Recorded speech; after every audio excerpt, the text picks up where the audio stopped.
I don't. Welcome to Axe to Grind. What's the line? The best podcast in the world. Best podcast in the world. No cap. No cap, no ceilings. 2019. Let's go. Let's go. I want to go the Clash route. We should do the only pod that matters. The only pod that matters. So, okay. Quick thing. I was having a conversation where I was like, "Oh, the Clash.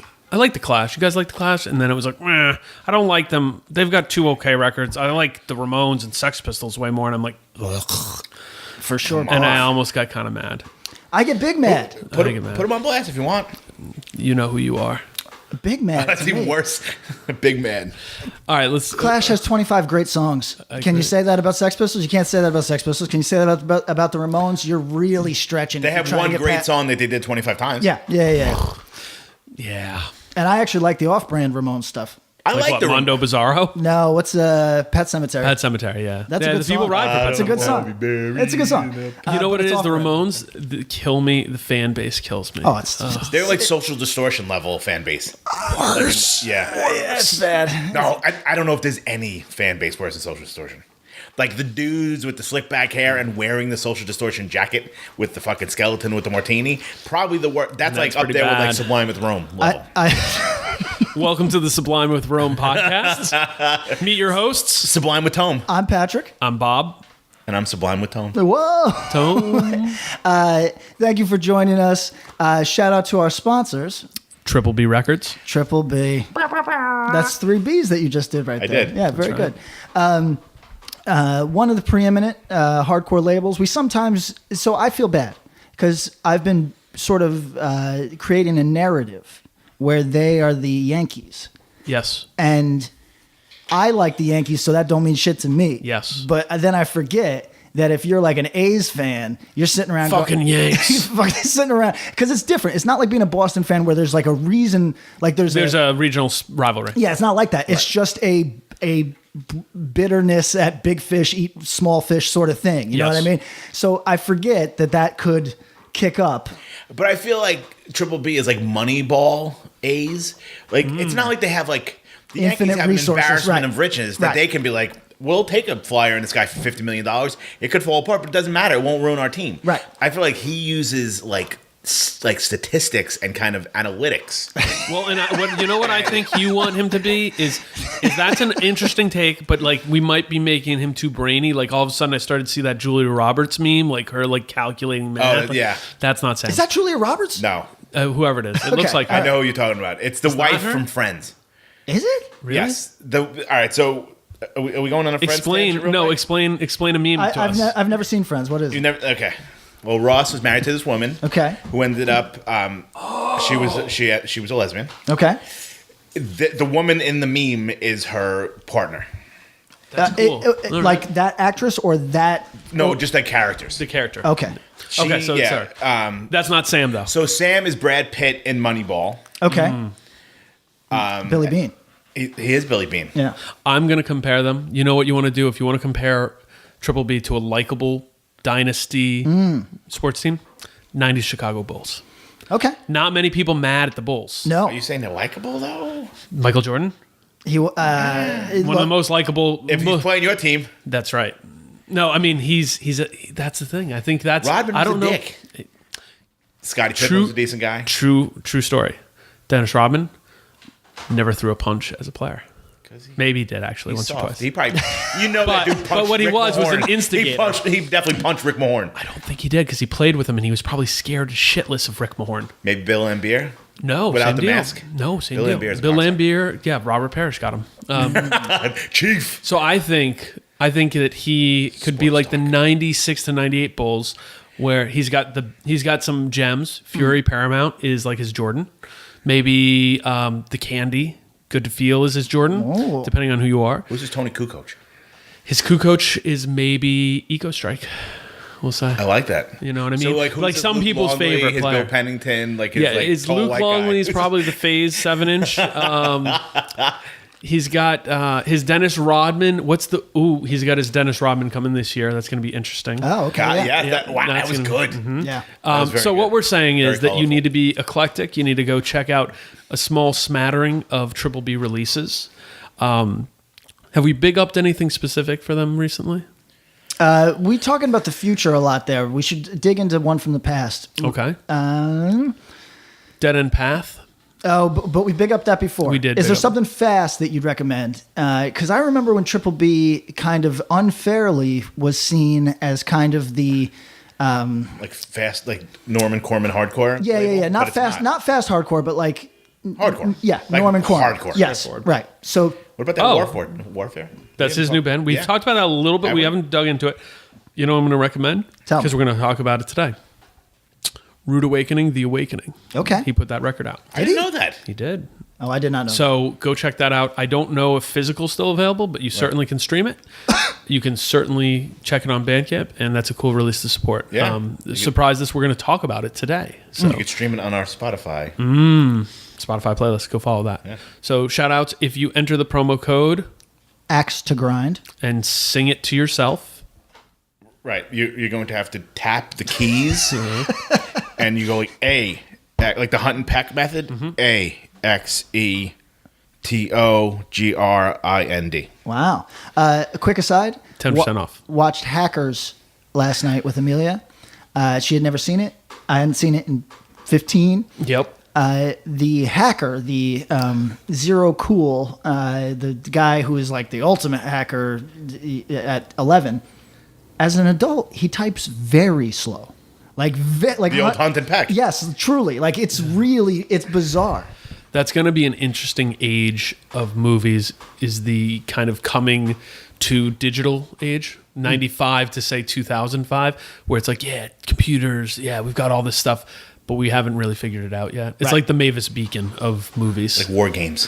So, War Games did it well though. This In 1984 or some craziness. right, 80 something, whatever. But, yeah. I think you're but what Hackers does is it feels this compulsion to make digital visual. You know what I mean? Right, so, right, so right. like because it's people fighting within the digital sphere. So how do you represent that? And it does it very clumsily. I mean, it's the same equivalent. Like you watch movies that try to like show you what a text message looks like. Yes. and Yes. it never looks like. Right. It's never that. So triplebrecords.limitedrun.com. Go there. Welcome to the Hackers Podcast. Death Wish Inc. Death Wish Inc. Not the Yankees. Who are we saying they are? Let's call You want to call them the Red Sox? It's No. fucked up. Who's the Oh, most like that's fucked up. consistent team in baseball? It's the Red Sox of the last 15 years, probably. Yeah, so they are the Red Sox. The Red Sox, but that feels... Not pejorative. No, you know what? They're Yeah, likable. we'll keep that, because the Red Sox of the past 15 years, where they're all they do is win, no matter Yeah. what. But they still got the weird, like, oh, nobody. They got the Rodney Dangerfield thing going too. Like, Right. oh, we don't get no respect. They do. But they deserve won like more 4 championships. Yeah, in the last, like 15 years. yeah, and fucking everybody in Tacoma has a Red Sox hat, so That's they're true. doing well. So Death Wish is a the modern era Red Sox, the killing it. So Jake would be. So Trey would be Epstein. Okay, yeah, Right? Yeah, I think that's accurate. Jake would be like John Henry, like the Tim guy Wakefield, I don't know. Yeah, but Theo No, Epstein John put Henry, together yeah. the Theo, entire. yeah, I think. What's their Green Monster mascot guy? Oh yeah, what's his name? He's kind of the more. There's Theo Epstein put The guy team behind together, the scenes. and then it was their mascot, Yeah, the sure. Green Monster looking thing. Are you saying that's Jake? He's more artistic. All right, fair. No. So Death Wish, one band who they've worked with quite a few times over the years is the band Loma Prieta from the Bay Area. Is that right? That's correct. And I realized that we've never talked about them. No. Kind of more traditional screamo sound, but leaning into hardcore. Is that accurate? You think that's fair? I don't know if I'd say it's leaning into hardcore. It's leaning into something. It's more interesting than traditional screamo for sure to my Yeah. ears. If I said it leans more towards a rockin' sort of energy, I think that might turn certain people off. Would that give you a sass vibe? No, it is not sassy. It honestly reads like screamo dudes who don't want to be confined by being screamo dudes. So Well, that's interesting. So there's it pokes out in different directions. And I think that would play well now. I think that Daughters record from last year went big.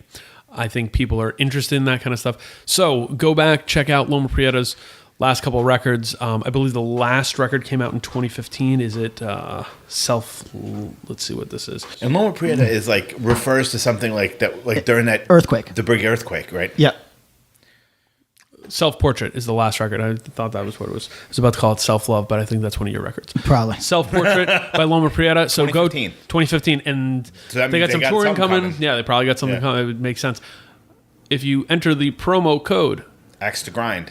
and with that, you should do what? I'm going to do it. You should spell it out. AXETOGRIND.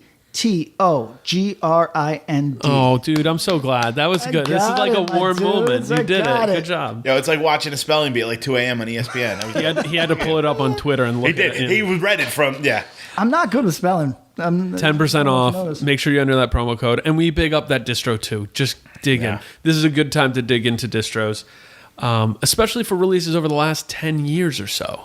Why would that be? Oh, because guess what? They're going to know by the music. They are. They're going to. Are you going to use that again? I so? used it. Yeah. Okay, cool. I'm I using like it. that. I think it's good. I do too. It's Mosh Madness, everybody. That means that we collected even though we're using NBA music. whatever. Round Ball Rock, John Tesh. Is that what it is? Do you know this? John No. Tesh, longtime host of Entertainment Sure. Tonight. Yeah. He's the he wrote Round Ball Rock. Get the hell out of here. Because our friend Brian hit me up and was like, Round Ball Rock. And I was like, awesome. I don't know what the fuck you're talking about. Like, John Tesh does very dramatic live performances of it. If there's No there's a good shit. YouTube video. There are no vocals then. No, but he What does. does he do? Oh on a my god, I keyboard? can barely describe it. YouTube search John Tesh. John Tesh, Round Ball Rock, Red Rocks, I believe, Red Rocks. My man played Red Rocks. That's the and that's test. his hit. And so he does this spoken word. And please note, he doesn't play any songs with vocals. Really, he'll do a couple covers, I guess. Sure. But he's like, he'll tell this whole story or build up. He's like, back in the 90s, I was in my hotel room in Warsaw.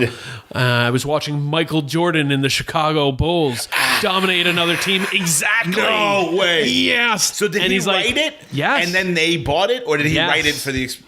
He wrote it and they bought it. Like, it wasn't like, hey, I'm going to write this song. I think he NBC did have a wanted it. job for something like that, but he was watching it and he was inspired, and this is what came out. And he's furiously pounding on the key, the piano. That's fucking amazing. Yo, it's truly. That's like and he's like, good night, and he just walks off. It's I like think the he does it equivalent of- mid-set so that it crescendos, and then he does a couple like big Sure. covers kind of thing. Yeah. So this is like the equivalent of like U2 at Red Rocks. Yes. When like This Bono is not. comes out with This the is flag not and like, a war song. This is Sunday Yeah. Bloody Sunday. wow. John I did not know that, but that puts him in the same sphere as who's the guy from? David Hasselhoff. No, good guess. Good guess. Big in Germany. He died recently. He was. Randy Newman. I Did think he Randy die? Newman's No way. alive. He's alive. I think Randy Newman's alive.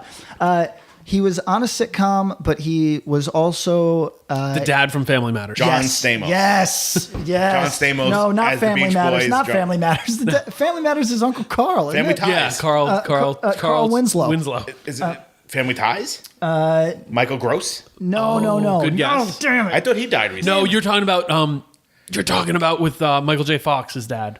That's No? the show. Family Ties. Family Ties. But that's- I was thinking of no, Hogan Family. I'm thinking of. Is it the Batemans? Yeah, Jason Bateman. No, but- yeah. What show is that? Growing Pains. Growing Pains. So Growing Pains. Sorry, everybody. No. This is the Growing Pains. No. What happened? Growing Pains was the Seavers. The Seavers. Okay, You're right. okay. But Jason was Bateman's Kirk- the name of the actor, and you're right. That's Kirk Cameron. That's Kirk Alan Cameron. Thicke. Alan I'm Thicke thinking of is- Alan Thicke. What's the show? That is Growing Pains. Oh, okay, yeah. Then we were right. So it was the Seavers, but it wasn't the Batemans. Correct. Jason Bateman is the dude's real name, and what was he in? No. Hold on. Alan His Thicke. sister is in Family Ties. Kirk Cameron's sister is on Full House. Correct. Is Jason Bateman's sister on Family Ties? She was the sister. She was Michael J. Fox's sister, Justine Bateman. You're right. What did this motherfucker What did Jason write? Bateman on? Jason What was Bateman. his? You know who he is. Yeah, of course I do. What the fuck? He was in Horrible Bosses.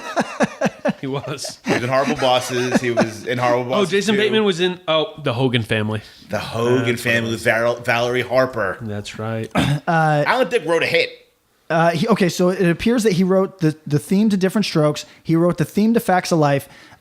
He wrote Bangers. He wrote Thick of the Night. Because he hosted his own talk show. He wrote Wizard of Odds. What the fuck is that? It's an old game show.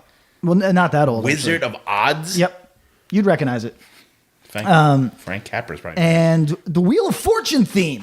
Holy fuck, Alan Thicke! It's Wheel. It's a Strife song. It- It's just a big backup. That's correct. Fortune. Correct. And then his son ripped everybody off. Yeah, arguably. He got accused. Mr. Marvin Gaye's family has something to say about that? Yeah, What's going on? He got accused of ripping off a Vibe. It is a Oh, vibe. yeah, that's right. It's a vibe, as the kids say. Yeah, but how do you rip Wait, off a is his Vibe? son, what's his face? Robin Thicke. Robin Thicke. Yeah. Oh, yeah. Blurred line. Yeah. Yeah, okay. I know you won't. Shout out Alan Thicke. We with He you. dead. Yeah. So R.I.P. how do we get there?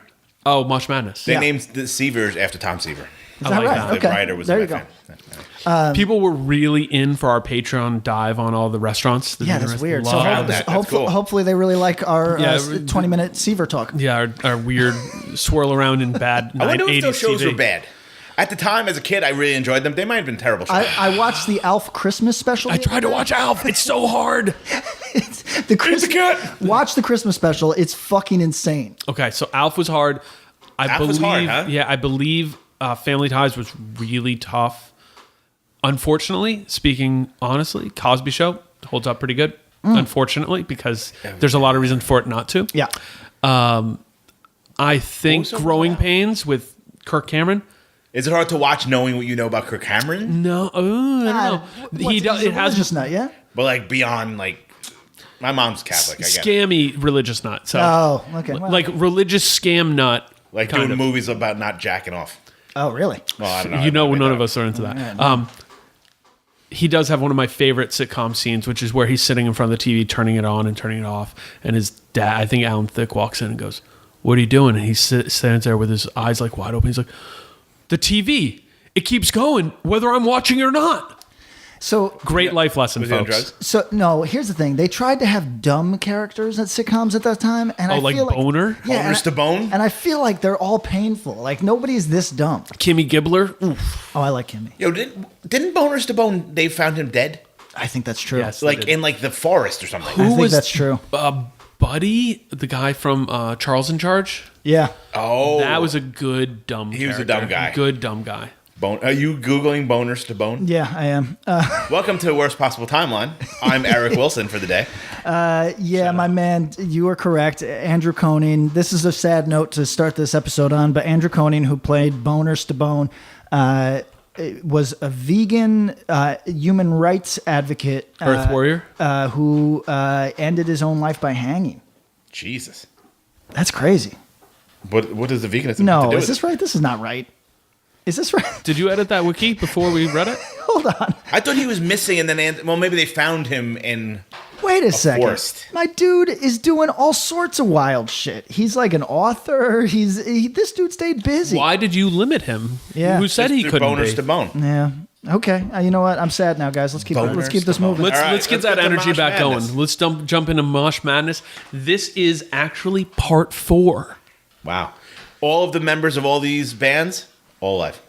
Oh, do we know We that? think. Yeah, we As far think. as I know. Okay. There's usually like an early drummer that has disappeared. That But they nobody didn't play keeps on this tabs record, they don't. Okay. All right. Okay. Let's go through the matchup. Yes, please. Let's do the refresher because any episode could be someone's first episode. True. We are going through the best hardcore or, basically hardcore records since 2010. These were selected via an anonymous random Twitter vote that none of y'all knew you were voting in, but guess what? You were. Gotcha. This is for fun. Listen to the records. So far, the feedback is, shit, this helped me discover some new music. Right, Awesome. like people going into the matchups going like, well, it's a home run. It's going to be band A. And they go, well, actually, I have to listen to band B. Yeah. Oh, a lot of Like that. a lot of that, which is awesome. The whole point, even if you fuck up the rules and you don't do it right or whatever, as long as you listen to the music, that's really our full aim. and have a fucking fun time. All right. Any other questions? Anything else we should clarify? Oh, and you'll be able to vote on this the week it airs, probably 2 days or so after. So figure like Thursday. Usually the episodes drop on a Tuesday, so give it a couple days. Go to Twitter, follow us at Axe to Grindcast on Twitter. If you don't have Twitter, go to Instagram, follow us at Axe to Grind Podcast. If you don't have any of that, email us at axegrindpodcast@gmail.com. And if you don't have that, you probably are someone's grandfather, and you can go to Axe to Grind on Facebook, Axe to Grind Podcast. If you want to send it to our P.O. box, we do have a fax. Oh, and you can call us at 732-443-3887. This dude is incredible. We talked about that like 2 weeks ago, and he remembers it. Yeah, I knew it started with 732. That's all I had. All right. So let's go to the matchups. Ready? Yeah. Rival Mob Justice versus Touche Amore, Parting the Sea Between Brightness and Me. Hold on. Do you want to continue to do the ad libs, or do you want me to do the ad libs? They're like, You can ad lib if you Okay, all right. Then hold on. That was my like. You get ready. That was like my. Let me say those again. Yeah, say that again. The Rival Mob Justice. Well, mine was more of the like intro grunt. Yeah, That was yeah. my grunt. Oh, see, there Yeah, we I go. got a lot to say about that song. Touche Amore, Parting the Sea Between Brightness and Me. Woohoo! I can't whistle. When you feel heavy metal. Can't whistle. Woohoo. XREPENTANCEX, The Sickness of Eden. Rude Awakening, The Awakening. Nice. Candy Says. Versus Fiddlehead, Springtime and Blind. Shit. Lay low. Power Trip, Nightmare Logic. Oh man, Versus Terror, Keepers of the Faith. this is crazy. Those are wild matchups. This is a wild matchup. So let's kind of just do the primer. Let's prime the pump. Some pretty big records this time. Yeah. Now, next round, holy shit.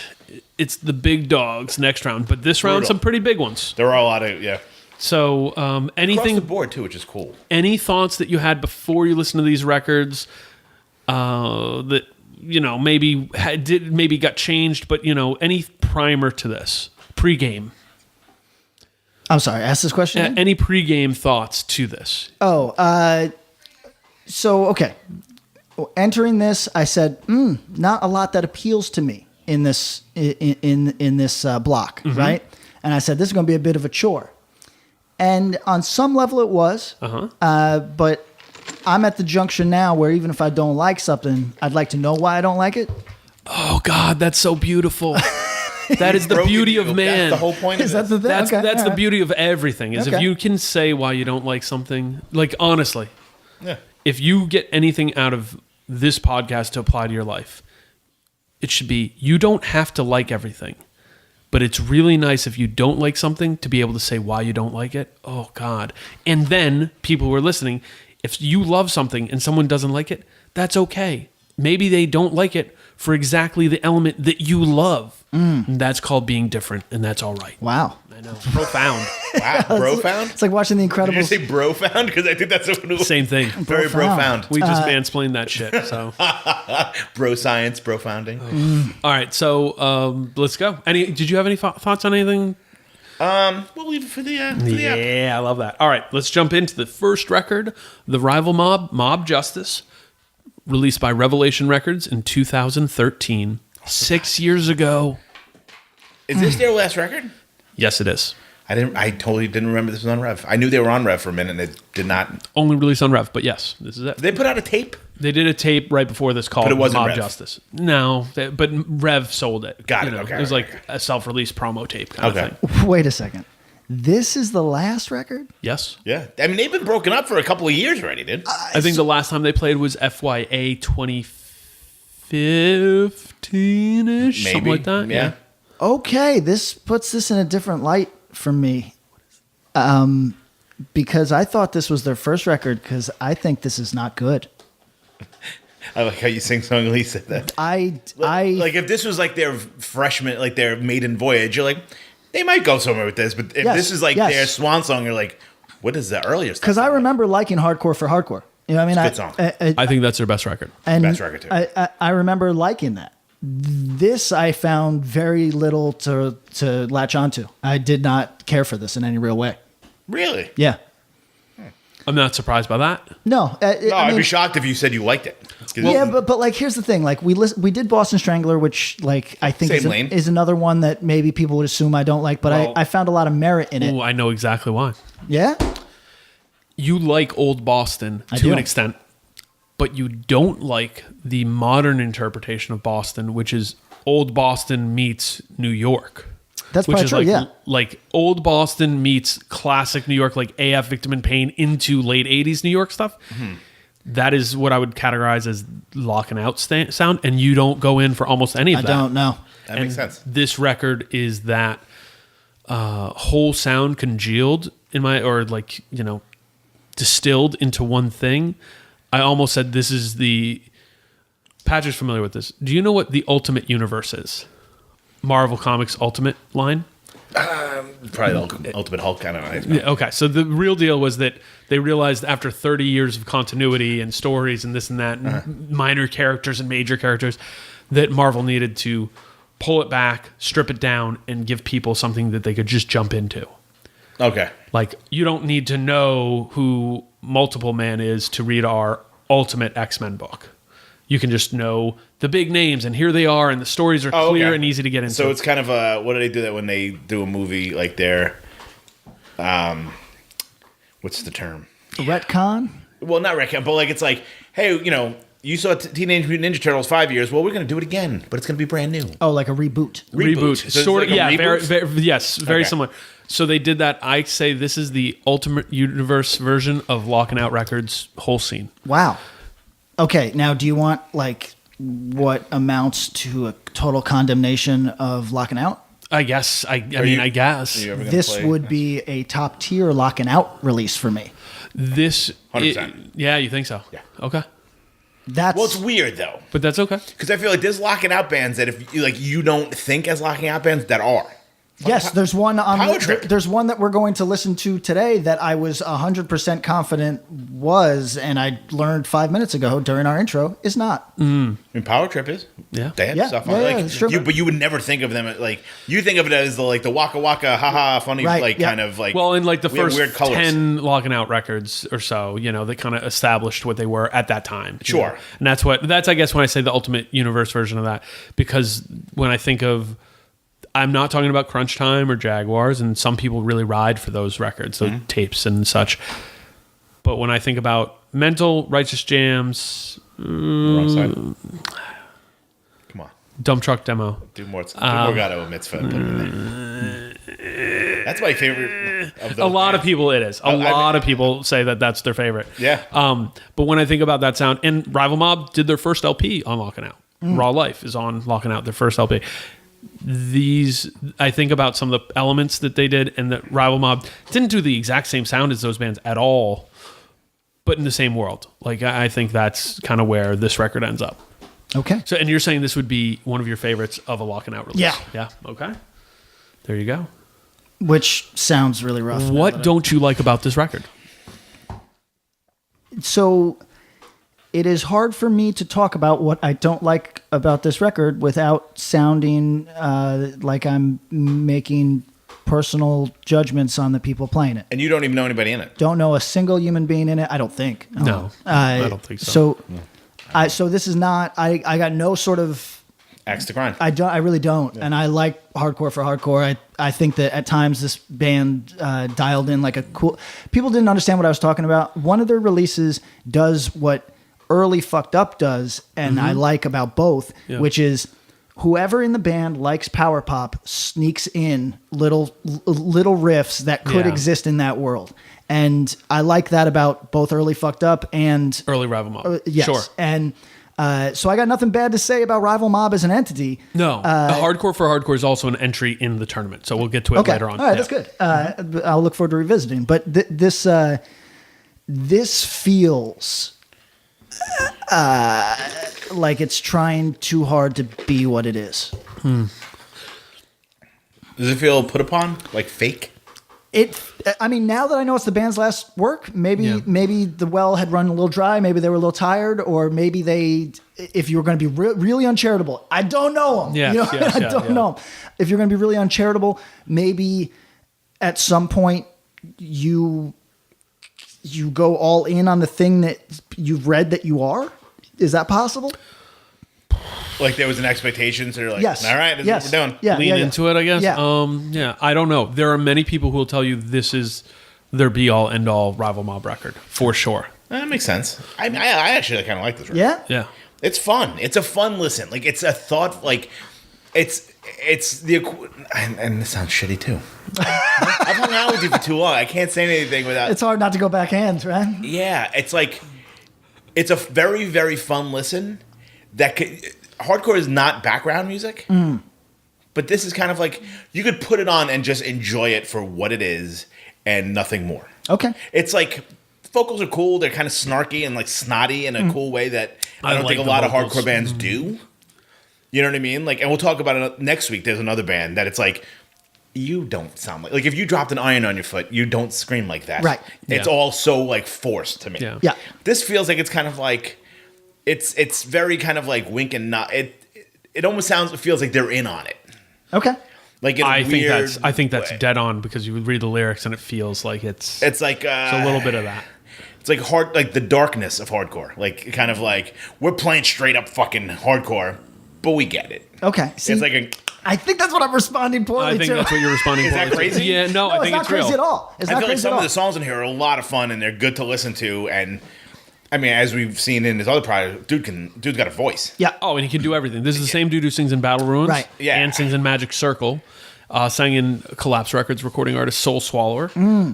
Sang in the band X Files X way back. Oh, That was him. that's That's crazy. I didn't make that connection either. Brendan Radigan. So, you know what gets me on this record? I don't like the production. Too clean. It's too clean, which feels fucking crazy because in other spaces and on other, I think if you compare this record to its time, it's not as That clean, and clean, it's got yeah. it's got a little more pop to it than a lot of the other records. But I just feel like the production pulls it down. The vocals are really good and dripping with kind of energy and a personality. Now There's a character to it that most vocals don't have. Yes, and whenever I actually noted that on a few of these records Yeah. when the vocals sound like they have some personality to it, because when hardcore vocals don't, it's pretty boring. And I think we actually get a ton of that in this 2010 to 2015 range, where it just feels real like. Like they're well done, but there's Yeah, nothing the like the monotone, well done hardcore vocal that you could just drop on almost anything, and it's right. okay. Like if this dude did a guest part on a fucking Self Defense Family record, you would know it was him. Right. Well, there's other Great. bands that you're like, this could be this metalcore band. It could be this straight edge band. Like you couldn't really tell the difference. This dude has a very specific. yeah. I think that's a good way to put it, and it's a good test. Is if this person did a guest spot, would you be able to pick it out right away and go, "Oh, that's that." Oh, I didn't know this guy did vocals on this record. That's cool. Right. Production gets me. The best song to me. A lot of people are going to go "Mob Justice," which is title track. I like Fake Big. That's another one. I went with "It Must Be Nice," which is the song after "Mob Justice." I think it kind of gives you everything you'd want from this. I think Hardcore for Hardcore is 10 times better than this record. And I think I like Raw Life more than this record too. That makes me feel better. I thought maybe I was just painting Like with on the an broadest island. brush. No, here. I don't know what I can't point Do you on think anything. there's that much of a difference, though, in terms of quality? I feel like there's only so much you can really do with this. No, I'm not trying to be a dick. I know. But there's like, you know what? Oh, let's keep it with the baseball talk. Yeah. There's what do they call it? There's intangibles. You know what I mean? Sure. I think like that Derek there's some, Jeter had a lot of intangibles. yeah, there's a lot of. They don't show up on a scorecard. Remember when Derek Jeter was being painted as simultaneously the worst fucking professional greatest, athlete and the yeah, greatest, yeah, of and course. everybody would just And be you like, look at it and be like, 18 homers. Yeah. that's Well, not- so what's the Mendoza line? That's 200 to bat 200. 200, right? "Oh, is it two? I thought it was I thought it was 235. I thought. Okay, look it up. Let's pull it up because we're gonna reveal ours. But to me, it's like Hardcore for Hardcore is like someone batting. That's like Tony Gwynn. Hardcore for Hardcore is probably a season where somebody's batting 325, 30 home runs, and 130 RBIs. What I do love is that this is based on a basketball tournament and we're using baseball. We're going baseball. We can do it all. I understand baseball a little better than yeah. fucking basketball. Yeah. I wish there was a Do we baseball have the tournament. Mendoza? The cutoff point is most often to be said 200. That's 200. Okay. So, Yeah. so Although Mendoza. Mendoza's career average is 215. See, but like you think about the Mendoza line, and it's like that's if somebody's batting 200 in the majors, they might It's a not bad be making it. season. So I'm saying Unless you're Rob Deere. hardcore for hardcore is batting 325, 30 homers, 130 RBI. That's like Mike Trout. It's a good, real good season, like Sure. a great season. Raw life is maybe hitting 300. It's 16 homers, 100 RBI. Just hit 100 RBI, so it's like, oh, that's a really solid season. This record feels to me like the season where it's hit 285. Home runs were up. Like there's some hits. He had 25 homers. RBIs are down. 80 RBI. Maybe missed some games. Taking some big swings. Pulled a hammy. More strikeouts this season. You know, that's how this record feels to me. But again, a lot of people will tell you this is the 325 season. Yeah, and that's cool. Check I enjoyed it. It's a fun listen. right. I think you could like revisit it and not, it's not an undertaking. I think this is also a Some huge, records are undertakings. Yeah. hugely influential record too. Like I think this kind of became because of who put it out and it got out there. I think this was big. Were they like almost the precursor to the Boston sound like being resurrected? No, I think this is the end of it. Who were like now the that I know this is progenitors the of last- bringing this back is the the last DYS SSD thing? Would you say? Way back. I mean, when? I mean, I think Like in I the think mid 2000s, there was a ton of like. oh the No Way record scene out of Virginia, like don't know what Government that is. Warning Oh, okay. and Yeah. who's the other one that was really good? But anyways, Direct Control. Like, and they weren't necessarily, but there was a bunch of bands like that. I also think that DYS SSD, like the Exclaim record sound, really kicked up hard in the early 00s with Shark Attack. Okay. Was big, That makes bringing sense. that in. Think I Care. The Dead Alive scene, like a lot of that stuff was kind of leaning into it. And there was bands who were pulling from that well, and it brought it to more mainstream, you know? Like you can hear, when you listen to some of that, like some of the early Locking Out or some of the stuff that Painkiller was doing, you can hear that in those records too. It's not as direct because they also, Sure. Locking Out especially was taking so much from New York, yeah. you know? So, Sure. but this I think was the end. I don't know if there's much beyond it. There's bands now, I think that band Fixation would tell you like, oh yeah, Rival Mob. That's what we're They were the about. biggest of that. No question. And they did, I think they did a good job of kind of playing a lot of different shows. No, know. they definitely did. They mixed it up. Yeah. So, and that matters. That counts for a lot. Of And course. it's That's like, how you if get you're one. the only band who does that, you're the band who gets remembered. And now for something completely different. Touche Amore, Parting the Sea Between Brightness and Me. 2011, Death Wish Inc. Who wants to go first on this? I'll go first. You go Do first. it. I really, really, really enjoyed this record. Yeah? Yeah. Okay. I love that Stage 4 record. It's very like it's Tough listen. Yeah. But I thought this record was great.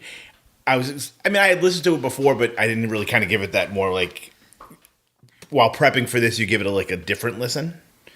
Not as scrams as I thought it would be. No. I No. feel like it's a lot more hardcore than people give it credit for. Again, this is like when we were talking about Loma. I don't know if hardcore is what I'd go to, but it's not. Jeremy's hard. Like I feel like there's fast parts. There's hardcore parts. Yeah. It's not straight up like fucking Seisha. No. You know what I mean? Yeah. Absolutely not. So I really liked it. I thought the lyrics are great. I like the production. I like, even though Stage 4 was like the concept record, I feel like this was the flow between the songs was so like, this could have been one, and this sounds bad, but I don't mean it in a bad way, one 28-minute song. Right. Because I felt like it flows so well that like I was listening to it while I was like doing stuff at work. And like I'd look up and it'd be like, oh, this is like a different song. But like all the parts kind of flow together so well that it's hard to almost. Excellent with transitions. Yeah. It's not like a. Like it all kind of. I felt like it all, sort of flowed together. I just really liked it. I really, really enjoyed it. I like the production. Vocals are cool. Lyrics are good as always. So Yeah. so here's my thing. These are my people. I really, know the dudes, played shows with the dudes. Don't really start liking their music until after this. And I understand that this is the breakthrough, and I understand this is a huge record. And there's for a lot many of people who'd say like everything up to this, Yep, and then for sure. after some stuff, yeah. But Yeah, for sure. But Where is this in their discography? This is Second the first LP. Oh, Second I thought LP. first LP is To the Beat of a Dying Horse. Oh, okay, yeah, that's a full LP. Okay. I mean, it's either a 12-inch EP or a full LP. Right, I think right, it's a full okay. LP. So there's that on 6131. This is the first Death Wish LP, and then it's Is Survived By, and then Stage 4. But this is their first. This is a huge made them breakthrough. pop. This is a huge breakthrough. This is the memeable one. Got it. And I have a hard time describing my feelings on it because I'm seeing it in contrast to the Rival Mob instead of seeing it as its own entity.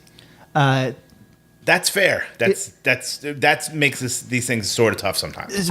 Because going from the Rival Mob to this, which is how I listen to them, this is not my sound. This doesn't immediately appeal to me, but the craftsmanship, quote unquote, the effort felt tangible. It felt like every song was a band trying to write a thing that they were proud of. And I ultimately, that really won me over on this because this is really not my sound. You know what I mean? Like, even though there's plenty crossover in what I do and all that, but this won me over because lyrically he's shooting for more. You know what I mean? Oh yeah, very ambitious. And it doesn't mean it doesn't always hit. You know what I mean? Like, but musically, you can tell that there's more than one idea. You know what I mean? Like they might have thrown away the template and are going with something much wider here. So, do I like this on its own merits? I don't know if I'd revisit it all the time, but today, beautiful palate cleanser. Yeah, I think this record to me, the contrast between this and Rival Mob is stark. Yeah. Because I was just saying, I think the Rival Mob record feels too produced. It's too clean. The production's too big on it. I don't know. This record is 10 times bigger, 10 times cleaner, but it just works for the sound. And I actually feel like because of the content, this record comes off more raw than the Rival Mob record. Yeah. And that's crazy to say in a way. I think that Jeremy's vocals are strong. This might be his best vocal performance. Not super familiar with Stage 4 or Is Survived By, but I've listened to him, and this is the one that I would cite as like, this is where he was like really strong. He was just super strong here. I think that, is there a Bane fan alive who wouldn't like this kind of record? People who are strictly in for some riffing, I guess. I don't know. Because I think that's a weird comparison, but there has that same emotional... I was going to say, it's big and it's angular emotional. Lyrical content, too, that I think would resonate with people who are more into that side of things. Well, is this Stadium Screamo? This is Stadium Absolutely. Screamo. Yeah. And this, I also said, this is Screamo, this is ultimate version of every one of their influences. They took in the Seishas and the 90s Screamo stuff and just like, we can do that better. I think they did it better than that stuff. I agree. There's people who like that more for whatever, like, maybe they like it sounds a little more raw, it sounds a little more, and we say the word amateur. We don't mean that in a pejorative way here. A lot of hardcore is amateur and by choice and intention. These guys just leveled it in. They just kind of put it right to it. I think this is their best record. Okay. Yeah. I mean, between this and Stage 4, I would say. Funny Seisha story. Tell me. We were in. I've known those like the singer forever. Like he was a hardcore dude or whatever. But we were in. I don't know if I should say the name of the record store. Where? We'll take it out. Limited to One. Oh yeah, that's fine. And we were like, going through different records, whatever. And this like older couple came in to like look at records and stuff. And someone had just brought in like a tour version of some Seisha record. Mm-hmm. And it was being labeled for $250. Wow. So the woman was like, I would really like to hear this and wonder why. I'm really curious why it's $250. So the dude from Limited One, I forget his name, really sweet kind of guy. Everybody speaks highly of both the shop and the dude. Yeah, and it's like a couple that owns it. They're both like super nice. Puts it on. She's like, yeah, I don't like this. And he turns to me and goes, most people don't. And he's like, that's why it's $250. Yeah. But I mean, I think it's do love it for $250. People will buy it. Yep. It was like some limited edition, like tour only cover, whatever the fuck. Here's the thing. Go in there. It's awesome. For people in the New York area, that record might still be up there. Go check it out. Oh, that's interesting. It may not be. Yeah, no, I don't that's know. why I said might. Did Jeremy get on a flight? Yeah, I don't know. exactly. So something from that style, that like 90s screamo that never got me was that I felt like it was all jagged and it wasn't well composed. I think this is like inarguably a well put together record. 100%. Right? Yeah. You know, like it just flows. It seems crafted. I don't know. Does this feel like people think about or talk about this band in the more hardcore zeitgeist like they did at the time when this came out? Like, fucking hardcore band. I think I saw them play in Texas with Trapped Under Ice Yeah, that makes on the sense. same show, and it 100%. wasn't a really weird thing, and there wasn't like two crowds that shifted in and out of the building when they played. You know, Let's just say it's square. Like, okay, I'm going to say something that is controversial. I think controversial You? light today. my friends that are booking agents have a theory. It's all the same fucking kid, dude. You know what I mean? Like, that's their theory. Because In most places, it is. in most places it is. Yes. And Not the big cities. right, big cities you But can in see some Oklahoma, divide. the same kid is Same going to see kid. Terror, is going to see Touche, Well, and going to see Title fight and Trapped Under Ice, Turnover yeah. and whatever else. Look at Every T band in the category. Look at Touche. As you said, you could definitely. I never thought of Bane crossover. 100%. Crazy. Thursday crossover. Yes. Clearly. 100%. Then you could get into actual like sass. You could get into Yep. the people that love that stuff, but are open to melodic material. Especially as they were aging at that point, right? This Yep. place and time, that's like it almost fits to where they were going. So you could. The only thing that this excludes, because there's even some well played. By the way, Oh yeah, I know this where you're going. this drummer is a beast. Different and drummer from the same people in this band for the whole time? I think from this record on, it's all the same people. Okay. Yeah. But Elliot, who drums in this band, is a beast. Yeah. And also a bit of a technician. He's very, very good. He doesn't show off as much as he could, but he's a Right. beast. And what I mean by that is this motherfucker can play fast. So you don't Him and Jeremy had some not D beat, but very fast. Is that punk Deadhead? band. That might be it. Yeah. Because my buddy put out, they were like the main band at first, and Touche was the side. I thought I remember. Oh, That could maybe. be. It That might could be. be. There was some project where they were doing it clearly like this is our more punk, like dark, dirty punk band. not all members, No, it wasn't but a number of Yeah, members I of this band met in an Aquabats forum. yeah, that's. Is that true? That's true. Yeah. I think. I think Elliot's still a card-carrying member of the Aquabats fan I've club. actually seen the Aquabats. I haven't seen them since maybe the '90s. So You know, you should bring Easton. Boy, I think he'd like it. It's fun. That's most of the crowd there were kids, Yeah. and it was right around Comic-Con. Yeah. What did we were listening? Now to? they're like writing songs for like Sparkling Wiggles or whatever. And Yo you know? Gabba Gabba. Aren't that, isn't that Yeah, them? yeah, Yo Gabba Gabba. That's right. Easton's more of a Neil Young kind of guy. Okay. so- all right. Yeah, But- he's a more intern. 70s. Yeah. Yeah. There was a ton. This band touched a ton of people. Huge. I've played shows with them, and it's one of those bands that people approach Jeremy and want to talk about their lives because what he's about impacts people. Oh, this is a question though. Can we cite bands who've been influenced or look at Touche now because of the tenure of their band and say this is one of our main influences? I feel like it's more passive. I can't Oh, yeah, think of it's any more in the active ether. ones. Yeah. But I'm wondering if there's any active because I wouldn't be surprised if in the next 5 years we see some sort of resurgence of interest in this kind of sound specifically. Right. You know, I can't cite any directly right now, but it's an interesting piece. All right. Anything else on that? No, I know. Let's what- vote. I'm voting Touche. I'm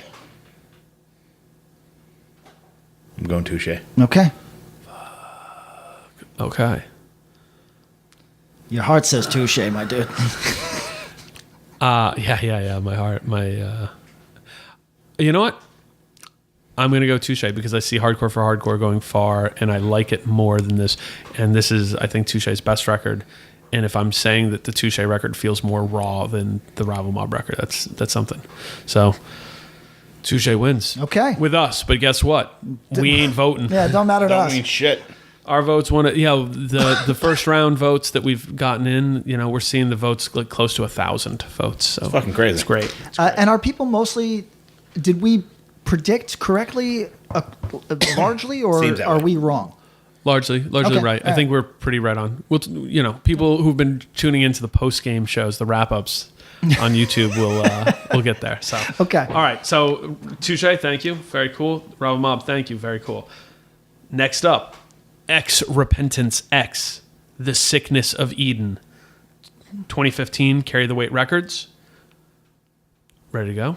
Let me start. Yes. Oh yeah. Let me start. Lots of Slayer. Okay. UK, straight edge Slayer.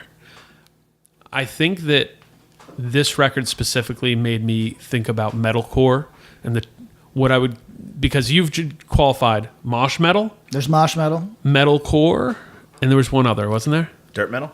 No, scum metal. Scum metal. But there's other things too. But like pulling back from that, go 10,000 feet up.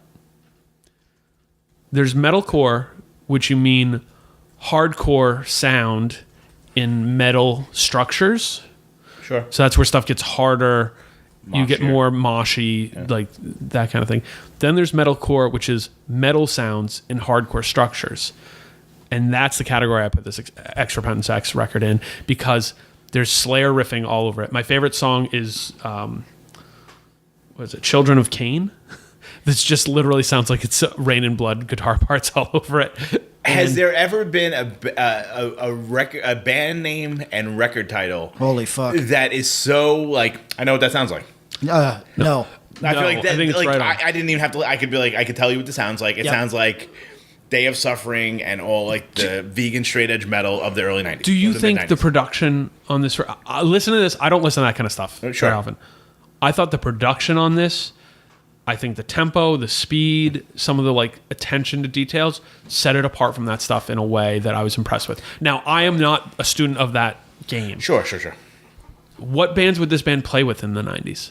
Day of Suffering, anything. Anything on Tribunal. Okay. Yeah. This look. So I don't. This is love your bag. Abnegation. Sort of. I don't love this. This might be past your It is. threshold for metal. It is. This is like we always use the prayer for cleansing test. You know what I mean? This could be like fucking Archangel. Yep. They could play with Archangel. They could play with. There were a bunch of bands. There was a band called Slave Arc in Yep. the UK that we used to play with. That was like straight up like vegan straight edge but metal. straight yeah. up metal. Yeah. But they were all hardcore. This is. But when you guys say metal, like to me, when I think of a lot of those metal bands, I think of like big metal licks and riffs, but also tempo that didn't get as fast as this stuff. Am I wrong? Are any of those bands hitting like No, those a bands fast are, beat? You know, Archangel may have, but like I feel like a lot of those other bands were just like the mid tempo Slayer mosh part. Yeah. Right, and that's what I'm thinking. I think that falls into metal sounds in hardcore structures. You know what I mean? So it's Right. like there's some big licks and this is stuff, but it goes for this more mid tempo. Whereas this actually gets some fast parts. Yeah. This caught me by surprise because I was like, might hate this one, and I didn't hate it. Yeah, right. I didn't hate it. I thought it was pretty good. I love that you say licks. Yeah, I'm gonna bring that take into like it. my daily because no more riffs. Nah, Lex. No. Riffs is licks is a tip. It's a metal. Yeah. You You know know what I mean? Like you know what I Rival mean? Mob doesn't have licks. They got Nah. riffs. They do exactly. But they're Repentance? like this, maybe Blistered. They got licks. They got licks. Exactly. I like the speed picking, and I don't know. The guitars are up front. I like the production on this one. UK bands getting good production. I actually didn't care for the production on this. He's not in the bag for the UK stuff. I know. I mean, I love a. Typical What Irish. producers are you beefing in the UK? No, actually, there's dudes out there that do stuff for my bands. They're cool guys, and this. What year did this come out? I'm sorry. 2015 on Carry the Weight Records. This just it's past my threshold. This is too metal for my tastes. It floats away. You know what I mean? Like there's metal that floats away for me, and this floats away. It's obviously competently played. It's obviously in a lane that it fully knows. You know what I mean? But to me, it floated away. Those guitars flittered away. All right. I like it. Mm-hmm. I mean, like I said, I was into some of that Tribunal. I feel like it's a little. No, I should I be wasn't clear. a Tribunal guy. No, I should be clear. The stuff that we've heard on this podcast that I describe as Tribunal is almost always a step above Tribunal quality, and this is Okay. too. Yeah, This is yeah, too. yeah. So just so I'm clear, But you're using that as a form to say, hey, this is a broad category sound, which I think it is. so some metalcore expert could probably help us, but the Gothenburg sound invaded at one time, Yeah. but then there was this. Yeah, maybe it's I don't want to. It's a low. If we say Slayer, then I have to say it is the not as beastly Slayer. It is the earlier thrashier Slayer or what? Oh, it's like the more mid-tempo Slayer. no, that's not what Because I think that's what I liked about this. This to me, the parts I liked remind me of Rain and Blood, Oh, all right. See, for me, all the guitars, which is the second track. all the guitars on this, on broadly this stuff, quote unquote, anything that takes from Slayer, it doesn't do the heaviness as well to me. Maybe it has those guitar parts, but it just does. Like the reason Slayer has permeated many more cultures than just metal is because it's fucking heavy. You know what I Yeah. mean? Like, That's true. Some people love Metallica, but Metallica has moments of heavy, and there's going to be people mad at me, but it's not heavy like Slayer is heavy. And You can't hear bands that actually replicate Metallica. no, it's very few. Slayer is somehow people can replicate it. Well, Who's I think Metallica? that So- that's an interesting question, huh? Because James Hetfield's right hand. That's the only reason why no one can sound like Metallica. okay, but anyway, picking style. here's what I'm saying. I don't want to I don't want to shit on this because I thought like when I'm hearing it, I'm like, oh, okay, it's good, yeah, but it just flitted away. Okay. I enjoy it. I handpicked this band Ah, to play with Indecision Rolling Thunder Oh snap! with Voorhees. Okay. At the Underworld. Nice next mix. to, yeah, good mix. Yeah. In Camden. In Camden, Underworld. It's fucking fantastic. I'm in the bag for this sort of stuff. I like. Can we go It's to London well and record? Let's just do a Yeah, week in London. sure. Anybody here? Anybody who hears this, figure out how we can afford that. We'll look for the cheapest flights from New York to London, and we'll just do a week. Can you take off a week? Tell them. I can take a week off. All right, let's do it. Okay, Let's Pat just can go. do a spoken word tour. yeah. Yeah, we'll do various spoken word. We'll headline events, the all three Temple of of us. Boom. That'll be the thing. Is on Mondays and Wednesdays we do our individual spoken words. Sure. And then on Tuesdays and Thursdays we do the collabo. I think we should All wait three. until Reading and Leeds and just headline. I think so. Nah, what it's if true. I mean if we can play Kasabian. Wembley, you know, It's true. It's true. It's true. or Wimbledon, whatever. I'll headline I'll that. play Arthur Ashe. I don't give a shit. Yeah. Cool. What's this up? RP. What's this going up against? It is up against. My Face ID. Did something happen with iPhones? My Face ID ain't working, so it sucks every time I put this up. I have not installed Face ID. Because you don't want the Worried government. about it. Yeah. What about that 10-year challenge? I think that's real. People are You saying think that. the 10-year challenge conspiracy is Yes. I real? think it's real. I might agree with that. Really? I'm not 100% because then I Googled it to send it to Amanda and be like, yo, because that kind of stuff would trip her the fuck out. She hates it. But I was going to send it to her. And then I saw the first two articles were on like sort of dodgy sites. And I was like, no, is this some like alt-right Yeah. conspiracy? Fuck. QAnon wrote this fucking nonsense. Yeah. All right. That's tough because I bet 1% of what arrives on there is totally true. And then people But the like 99%, yeah. people like you and I are like, yeah, but you just said that like Honduran immigrants are all carrying machetes across the border. Right. We Right, can't with their trust prayer that. mats. Like, How can I I can't. Can't trust this shit. Rude Awakening, The Awakening, released in 2012 Damn. on Triple B Records. Okay. I thought this was a locking out band.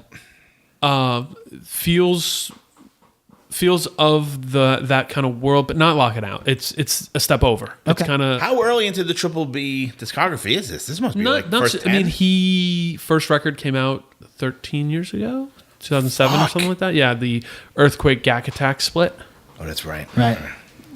Straight up, very cool, Sam. We got to get some of those mouse pads.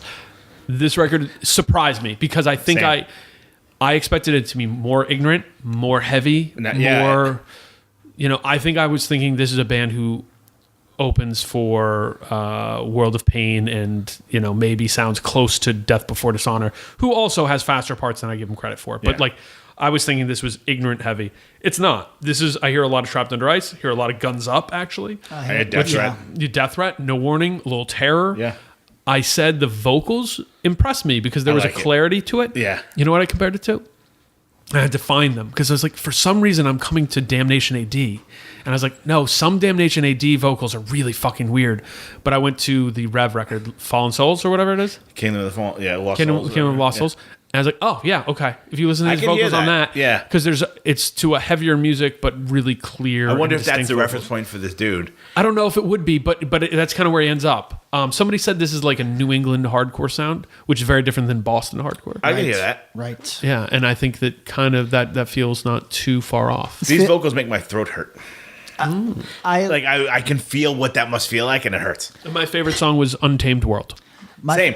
Yeah. Okay, so I actually not much connected with this record. It was heavier than I anticipated, but the last song I actually really enjoyed because it felt it.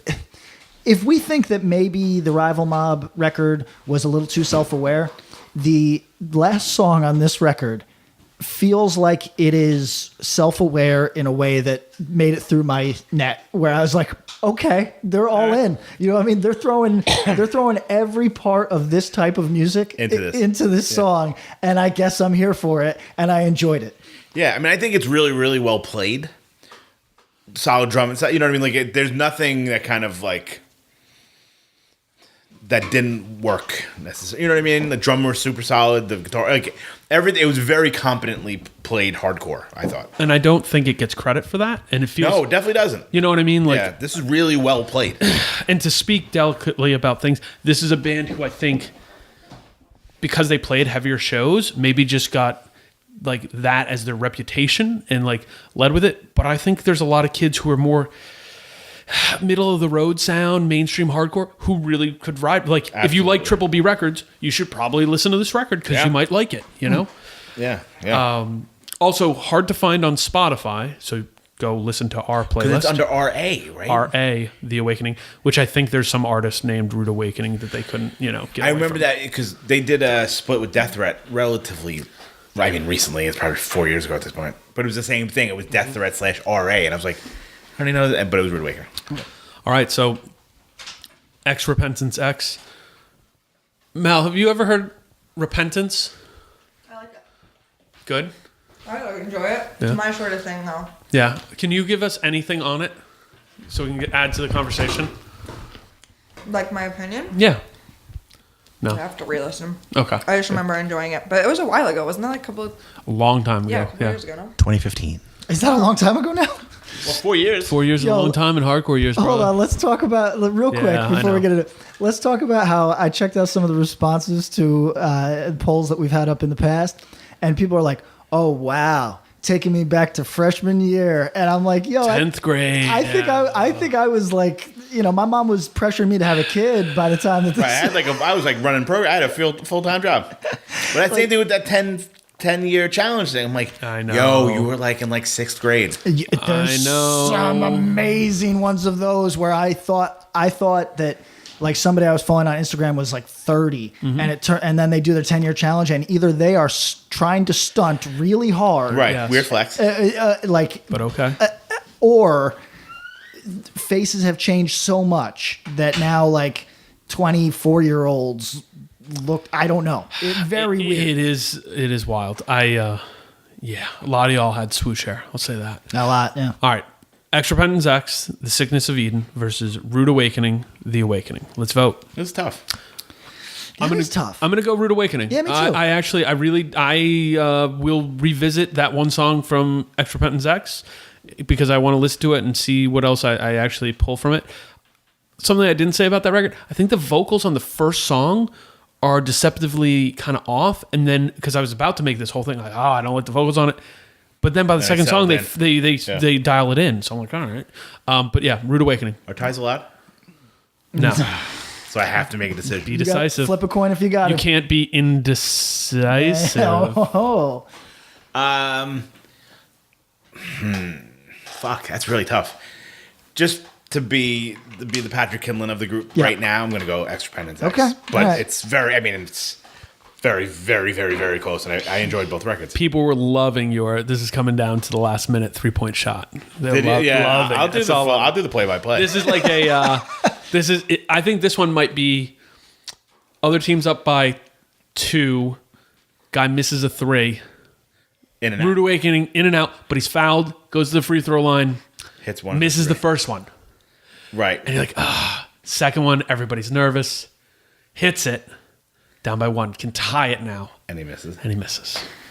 Fair. I think that's where we're at. Or they're down by 3. He hits he misses the first one, hits the second, has to miss the third one And get intentionally to try to get the rebound. win. Yeah. They're both. I mean, both records are. I wasn't as familiar with either of them, to be quite honest with you. I had listened to them at the times and all that sort of stuff, but I was impressed with both. I hadn't heard either record And I before like this. them. I like them both. Cool. Next matchup. Getting real 2018 in here, guys. Though this one is debatable because we have had some, and even the owner of Triple B Records wasn't quite sure. But someone else was. Somebody else, well, because they were going off it. Then I went to Discogs. It says 2018. So Candy Says 7-inch EP. 2018, according to Discogs, which is where we're getting all the other years. So we're just going with it. Triple B Records. How dare you? No. Up against Fiddlehead, Springtime and Blind, 2018. Run for Cover, Locking Out Records. Candy Says. Whew. Start us off, Tom.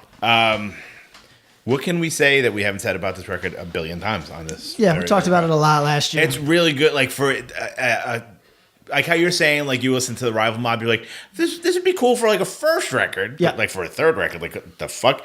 For this to be like your first foray until I'm like, what the fuck? Yeah, strong. It's so well done. Vocals are awesome. Like there's nothing about it is not fucking fantastic to me. I had a few of these I've asked questions. I want to ask a question here.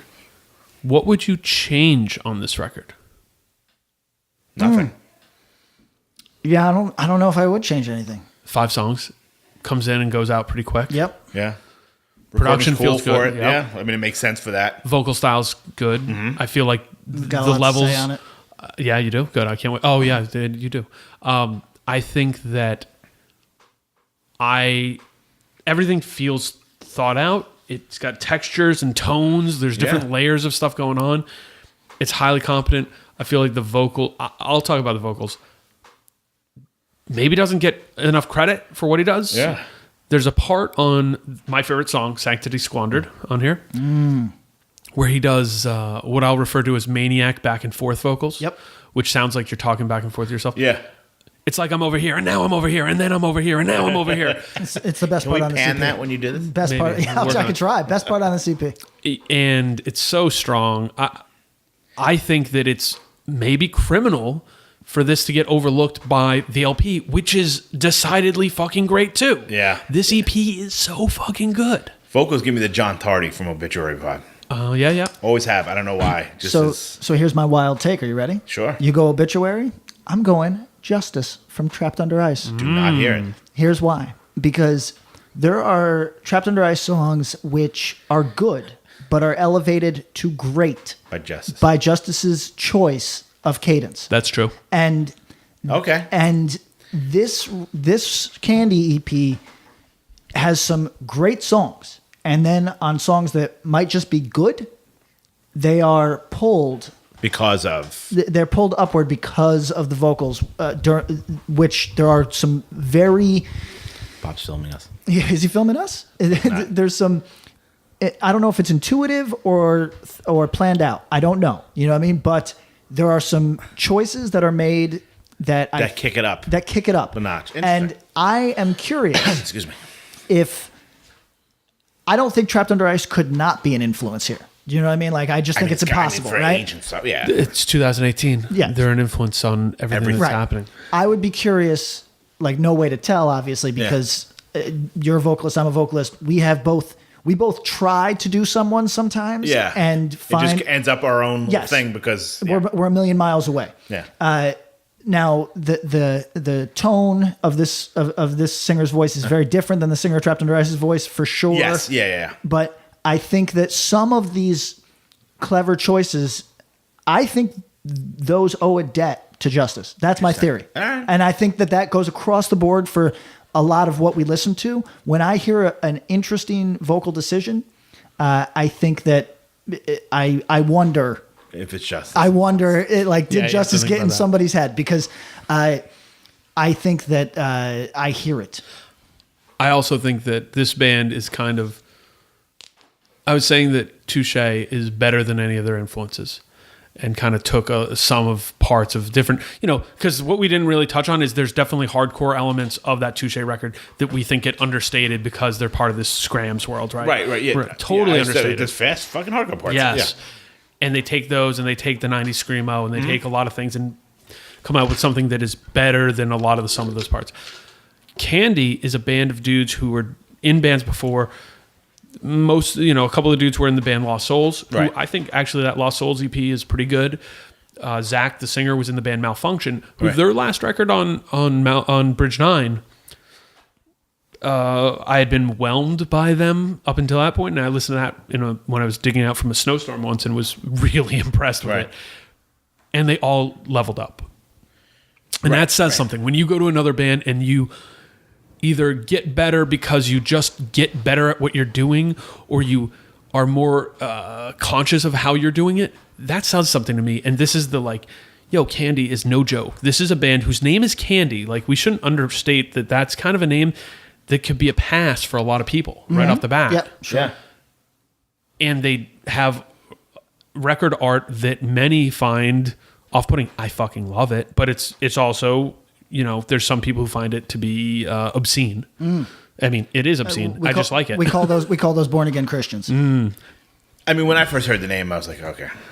I think a lot of people, they had to overcome it, right? Oh yeah, without hearing the record, I was just kind of like, oh, I get it. Right. It's gonna be like some snotty Yeah, it might be too clever for its own. Oh yeah, or like that name could go a lot of different ways, and it probably 90% of the time doesn't go to this sound, and it feels filthy.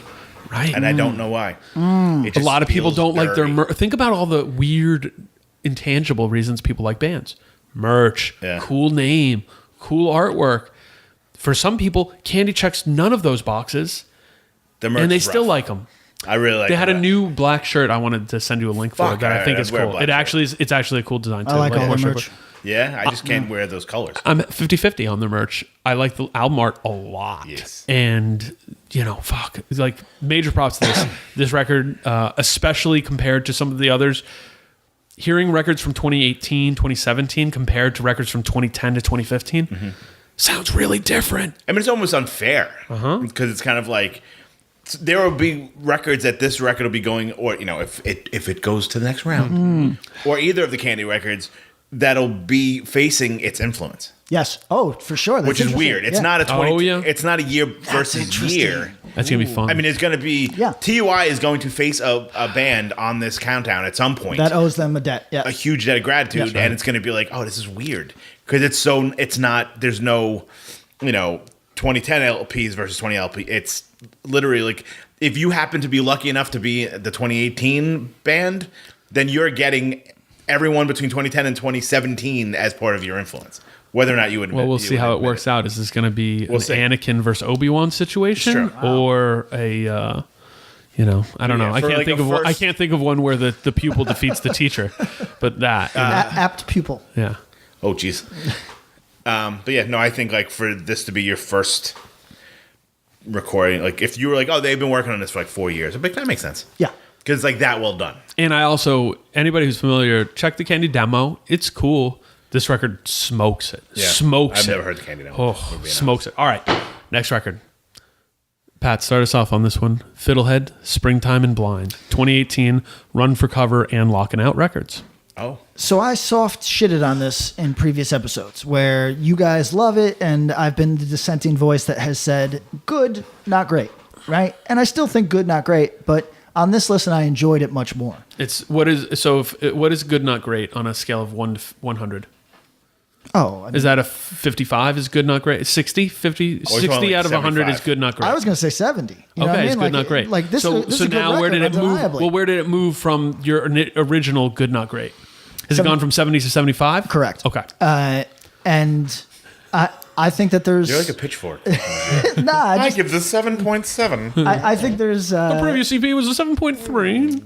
I think there's some good songs. Does it owe a lot to its influences?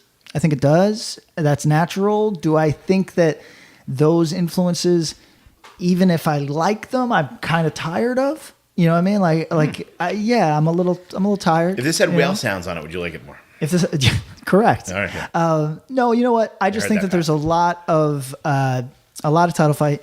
And for a lot of people, there's no offense taken there because people love title fight. That's right. Do you think the members of this band are pulling from the same well as title fight?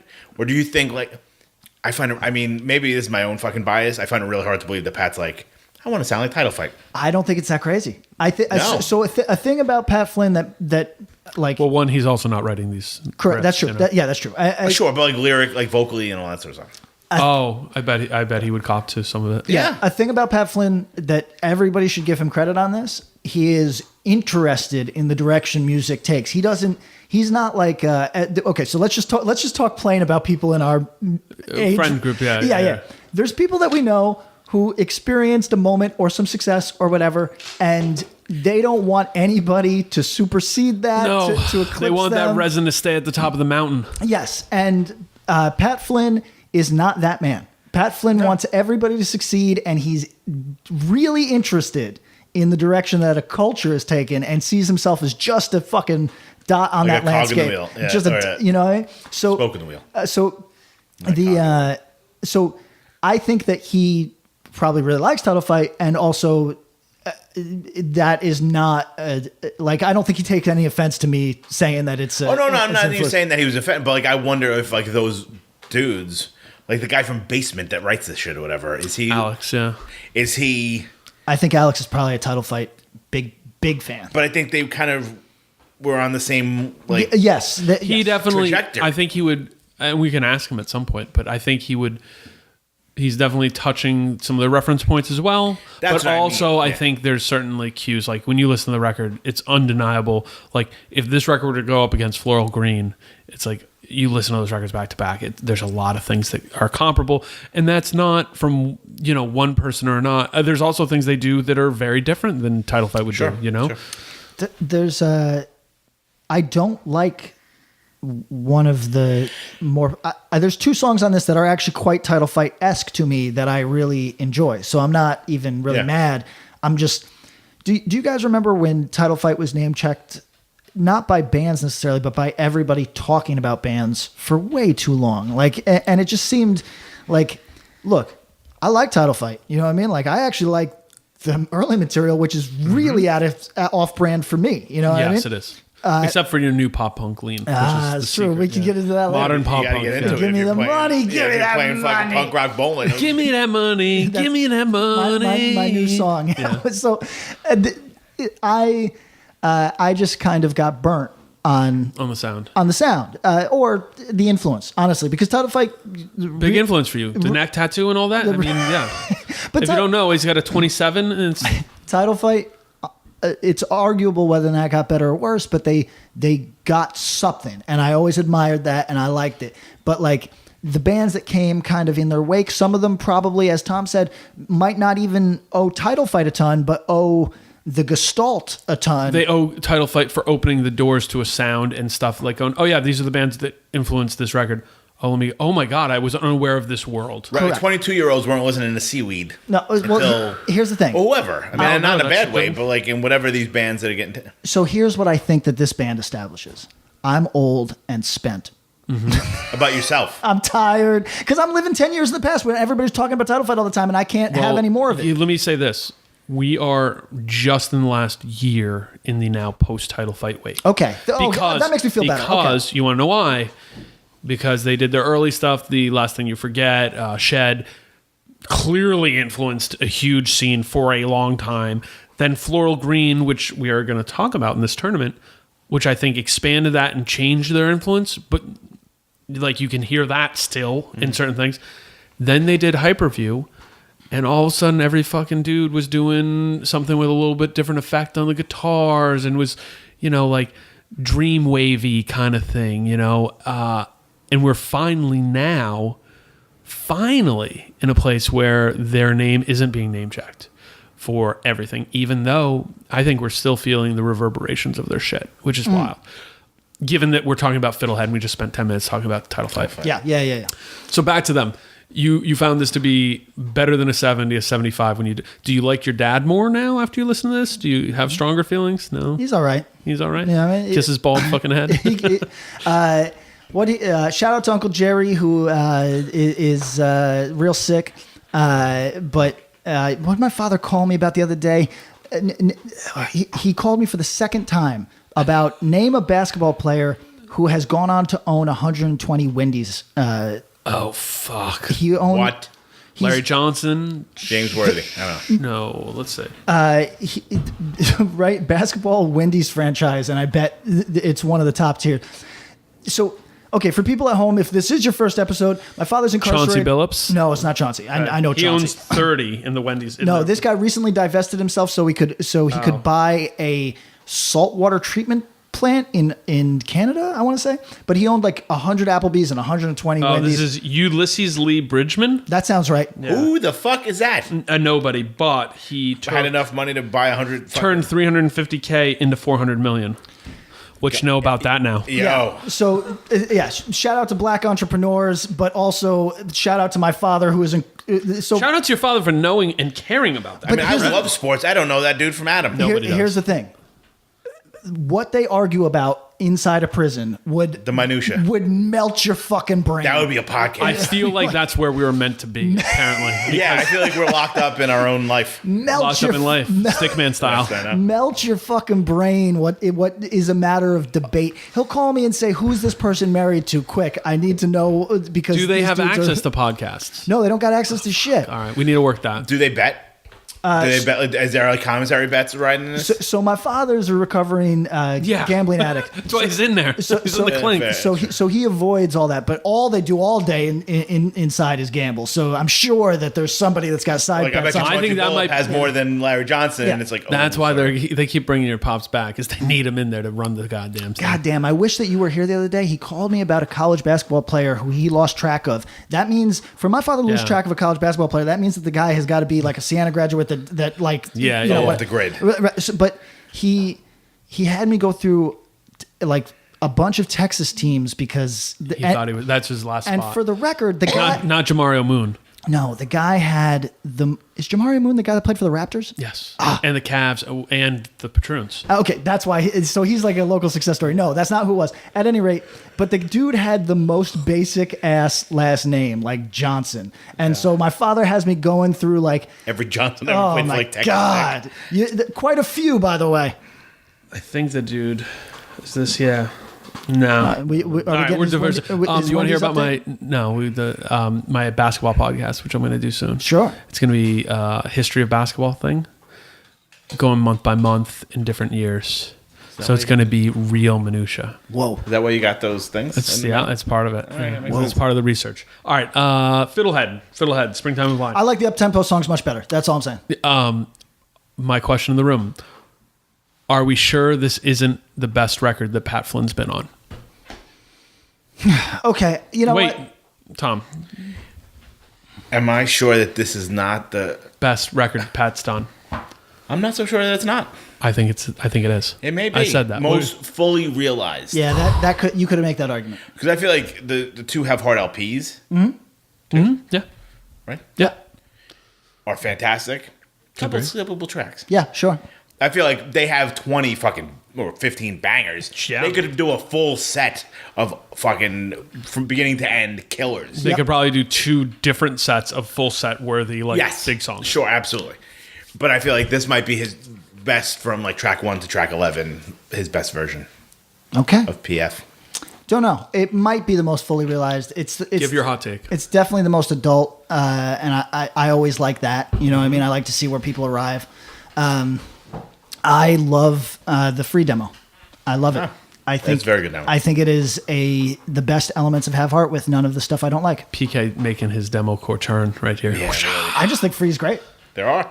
There, Underrated. as somebody who was a snob once, Underrated? no, the free demo is very underrated, and I think Yeah, I feel like they just don't do enough. Yeah. I mean, yeah. I feel like this is a really pretty and open record. I said the artwork feels cohesive with the sound, where it's a woman standing in a field. It's like very pretty, but it's also stark and Yeah. feels like it's cold, but it's also there's a lot going on. The lyrics to this record are brutal as fuck, Yeah. and I can't say that I was intimately familiar with them before this re-listen because it's almost too like, damn. I knew the concept, I knew what it was, and I feel like Pat's emotional honesty on this is a huge separator. I think there's some really raw stuff. I bet this is not. If you're really digging into this, this might not be the most fun stuff to perform if you're connecting to the material at that moment. You know what I mean? Or do you have songs like that are hard for you to perform? Yeah, I do. Yeah. And yeah, I've said before I don't like to play old shit, partly just because I think that's a good ethos for a band to have. Also because, you know, It puts you in a space? Yeah, sometimes you don't want to go back. You know. And I think that depends on what the writing style is. Sure. That can be hard. Yeah. So yeah, this record, damn. This was in my top list, but it wasn't my favorite. This might be the best record that came out last year. I don't disagree. Okay. Yeah. All right. Wow. This is the toughest vote for me. Yeah. Yeah. I mean, we've said that 1,000. I've really gone on and on about Going Candy. Yeah. Oh, I didn't even get to talk about it. Yeah. What are you doing? Yeah. Let's get Tom. Fucking Sorry. dick. You've gone on. It's great. It's great. How's that? Fuck you. That's my take. It's fucking awesome. No, I think it's wonderful and just it's easy if you want to, you know, if you put yourself in this dude's shoes, you could do another fucking half-heart band and fucking people would love it. It's going, you know, way out there into left field to do something like this, and he pulls it off. I think it's super fucking catchy. Like you could listen to it on a surface level and just like it. Absolutely. But then when, you know, if you like really delve into it, there's a lot of heavy shit in there. And some subtleties. I think there's some lyrical subtlety. I think musically there's some subtle stuff. Even the first song, there's like really subtle backing vocals in the parts. And you listen to it. If you give it headphones, listen, you're like, oh shit, there's a lot going on here. So good. And I think it's fantastic. My favorite song is either Poem You, which is the second song, or Lay Low, because the melody, that's so good. It's so good. Although Spousal Loss is pretty good. Yeah. The whole thing? Yeah. All right. Oh, this was what I was going to say. I put this note. The format of this album I thought was so good because for this type, they could have done some long songs, whatever. First 6 tracks, all at 2 minutes or just under. Track 7 through 9, 2.5 minutes. Fine. And the last song is 3.5 minutes, and that's it. Right. It makes it makes it seem epic for 3.5 minutes. Oh, and the record moves really well. So let's vote. Patrick, you are going Candy. That's correct. I'm going Fiddlehead. 100% Fiddlehead. Okay. That was a tough vote for me.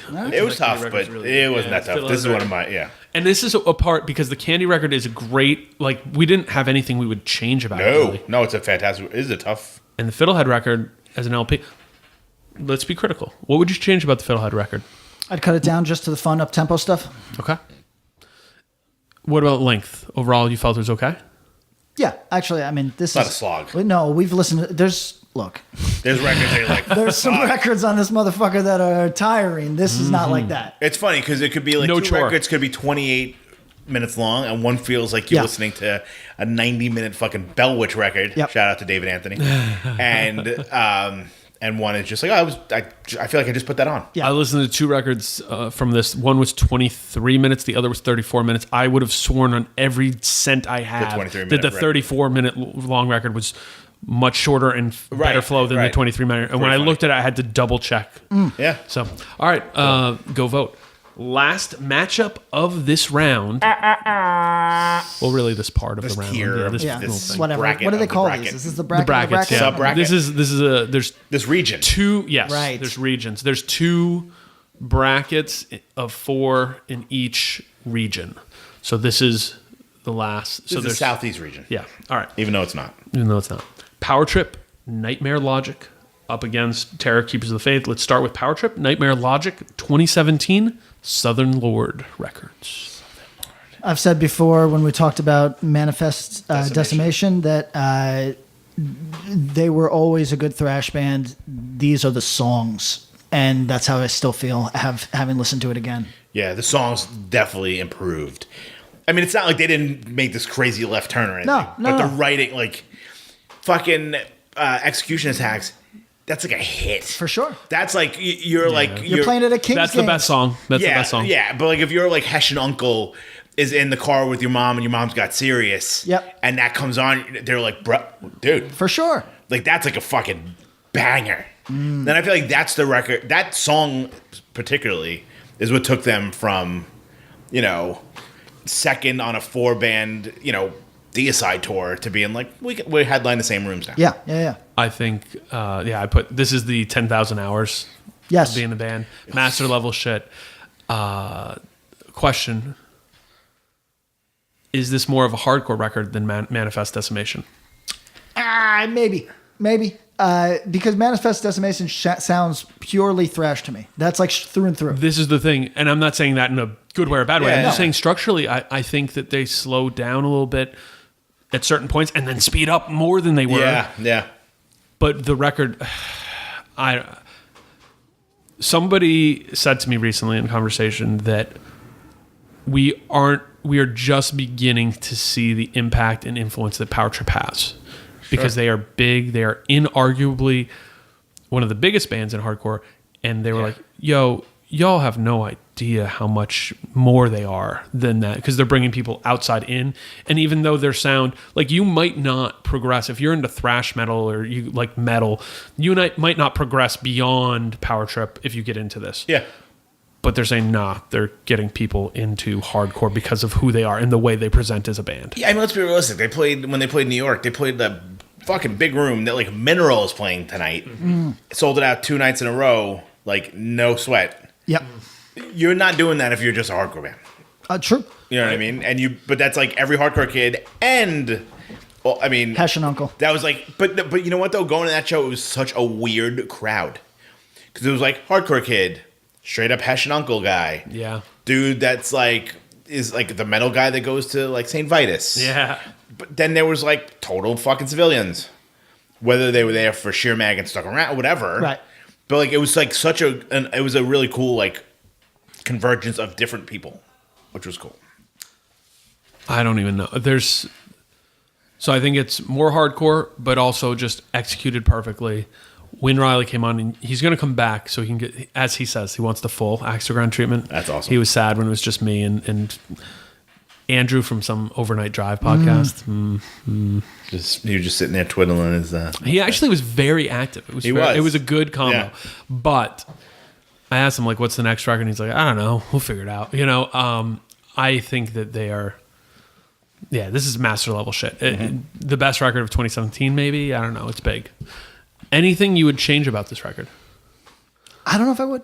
I think it's like, because it's genre, like there's things I always you cut change 2 about songs. genre. I cut 2 songs from anything. Right. I don't even know that there's any fat on this record that I would cut from it. I think it's a good record that I'm curious to see how people look back on Power Trip's discography, because so far, so good. Here's a question. The person that comes in with this record, do they only listen to this record? Yes. Yeah, probably, right? I think a lot of people are. XM guy. Yeah, Sirius XM guy loves this. Are they might going to not know go where backwards. to find? I hope they go back, because that's what happened. Not what happened. I was familiar with Power Trip stuff for a long time, but was a passive fan. Like, this is a band I like who hasn't written the record that pulled me in yet. And this is the record that pulled me in. And as talked about, I went back to Manifest Decimation and was like, oh shit, I've been missing out by not going back to this. And when they did those like compilations, we would go back and talk about that America Hardcore comp song. Holy shit. Like, I don't think there's hits across all of their early material, but there's enough that shouldn't be ignored. No. So yeah, I don't know. I hope this is a gateway into the band as well as genre stuff in general, because the other, like, there's no hokey with this. This isn't Municipal Waste. You know what I mean? That's what I was saying. Like, Municipal Waste feels like the darkness of thrash metal. That's kind of like, isn't this funny? Yeah. We're playing metal. It's ridiculous. We have MW guitar, like Wink, and those wink. dudes, I don't know if that. It seems a little, but even Anthrax was like, Yeah. they weren't like kind of in on the joke necessarily, but they were hokey. Like these dudes are fucking legit. They have stuff to say. mean it. Yeah. They're not talking about like fucking Dungeons and Dragons bullshit. No, but here's my thing. You just have to work extra hard. Not that these bands want. No metal band wants me as a fan necessarily. They don't got to work for me. But you got to work pretty hard to win me over if you are on the hokey. You know what I mean? It doesn't mean you're never getting through. You know what I mean? You could get through. Yeah, but I'm not gonna front. I like a couple Municipal Waste songs, but there you they're go. funny. Yeah. I don't revisit it like I will revisit Power Trip. No, to me, it's like Hokey is the hardest sell to me. it's hard. Really It's hard for me. But you can't. Even though in a don't live want- setting, I'm like, yeah, I see this. You know, like I don't want a lot of humor. No, I don't. Murphy's Law is the only humor I need. I know where I go for humor, and it's typically not yelling angry music. Right. No, it's true. Musical comedy out of hardcore. Yeah, I go to like the comedians that play acoustic guitar and make joke songs. That's where I find my hokey. Oh, is that right? That's what I go. I don't know if I could do There's that. a guy named Stephen Lynch that used to like write all these dirty songs that played acoustic guitar. I'll be honest. Tiny Tim and Jace. Anything dirty I can do if it's like as long as you're dirty.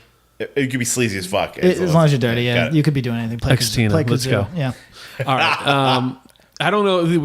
I feel like we didn't say a lot, but we did say a lot. This record's excellent. We were all in for it. Let's go to the next record. A record that we'll talk about this a bunch, but can't understate how big this fucking record was. Terror, Keepers of the Faith, 2010, Century Media. It's not a hot take. Hit me. But this is my, when I think of this record, and you guys can, tell me I'm wrong. Sure. This is the best rollout for a hardcore record ever. Yes. This was a brand before the record even hit a shelf. Yep. Yep. Right? And does it overshadow the music? Yeah. Yeah. Definitely. Yeah. And this is a record that is both single-handedly responsible for getting a bunch of people into hardcore. 100%. A record that is directly responsible for getting a bunch of people who are into like deathcore or beatdown stuff into hardcore and converting. Right. These dudes would play with a Muir and then bring hundreds people of kids over. from, yeah. And at the same time, sonically, outside of 2 songs, I don't see people reference it, even though sonically this is a band who created a template, and this is part of that template for a lot of hardcore that came around this time. Do you think they have so many releases that it's like you can't have 6 songs from one? Like, it's like if they're writing their set list, they're not going to go heavy on any one record because they have fucking 47 records. That's true. I think it almost gets lost in the flood. We'll answer it on mailbag at some point, but somebody asked us, they're like, my favorite Terror record is The Damned, The Shamed. I'm so sad they don't play songs from it. That's the issue. They have too many records. It could be too many, but they have enough songs off enough records that right. Like for example, say "Sick of It All" because I feel like they're a good analogy for Terror at this point. You might Just Look Around might be your favorite record. You're getting maybe 2 songs from that, right? Even though they might have 7 bangers on there, you're getting Just Look Around, and you may be getting.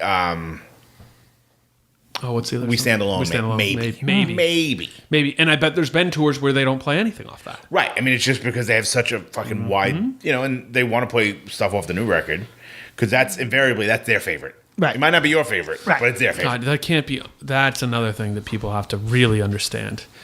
And I wish artists were more self-aware of it, not in the way to change your behavior, but to understand, like, yes, we know your new record is your favorite record. You just made it. But look around and see that everyone else likes this other record, and that's okay.